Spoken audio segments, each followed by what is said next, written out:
शगुन की अम्मा एक बूढ़ी औरत। पहली पड़ोसन, मैं दूसरी पड़ोसन, मैं तीसरी पड़ोसन, मैं मुंशी जी।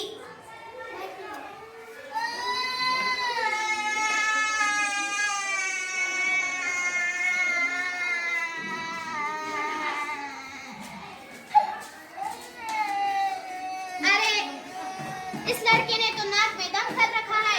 अरे ये देखिए सर में क्यों ठोस दिया है। अम्मा ओरे अम्मा देखो तो सही टिम्मा ने क्या कर लिया है। अरे क्या हुआ, क्यों शोर मचा रही हो? आखिर हुआ क्या है जो सारा घर सर पर उठा रखा है? बच्चे का सर देखने में फंस गया है अम्मा।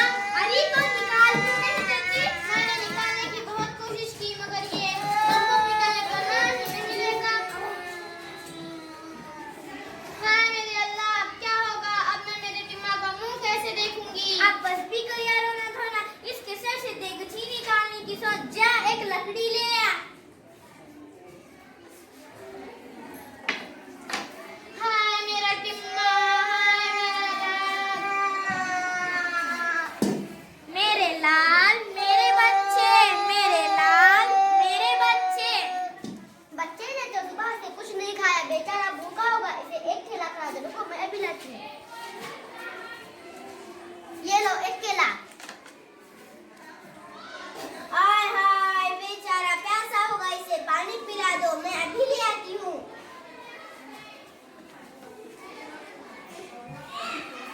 ये लो। अरे